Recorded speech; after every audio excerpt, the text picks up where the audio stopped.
Jyoti films and music की प्रस्तुति।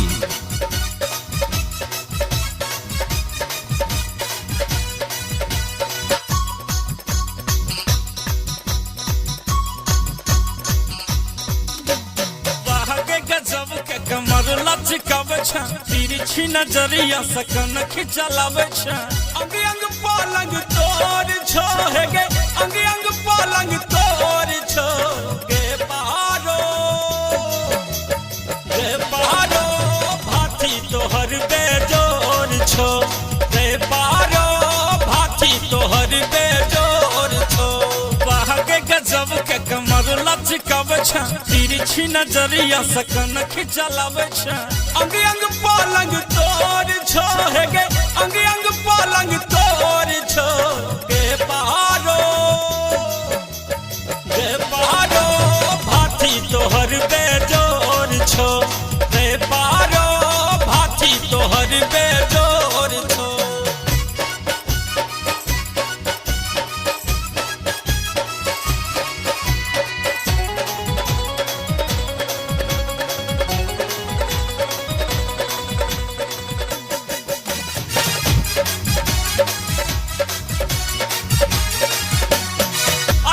अपना डाहे छातू ठुमका गजब लगावे छ हिले छो कमर ए न तोहर जे न चक्की चलावे छ। हाँ अदा से अपना डाहे छातू ठुमका गजब लगावे छ हिले छो कमर ए न तोहर जे न चक्की चलावे छ। हे गे क्रिकेट गजबे गोर छो हे गे क्रिकेट गजबे गोर छो गे पारो भाती तोहर बेजोर छो गे पारो भाती तोहर बेजोर छो।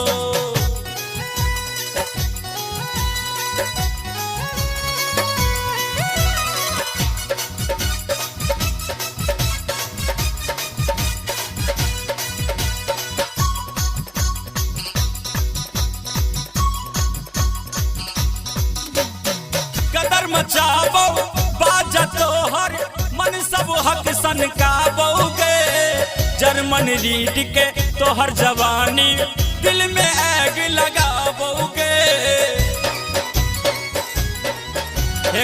कदर मचाबो बाजा तोहर मन सब हक सनकाबोगे जर्मन रीड के तोहर जवानी दिल में आग लगाबोगे। निर्मली में सोर छो हे गे निर्मली में सोर छो गे पारो भाती तोहर बेजोर छो गे पारो भाती तोहर बेजोर छो। Shri Jyoti films and music की प्रस्तुति।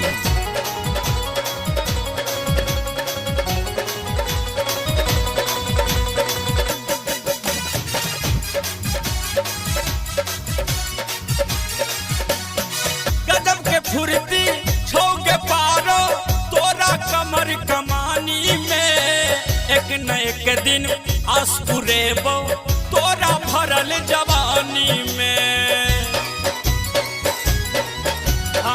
गजब के फुर्ती छोगे पारो तोरा कमर कमानी में एक न एक दिन आसुरेबो तोरा भरल जवानी में। संजय छलिया केने पछोर छो संजय छलिया केने पछोर छो गे पारो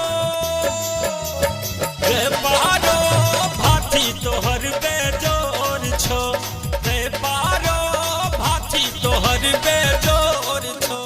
बाहके गजब के कमर लचकावे छ तिरछी नजरिया सकन खिचलावे छ अंग अंग पलंग तोर छो हे गे अंग अंग पलंग तोर छो।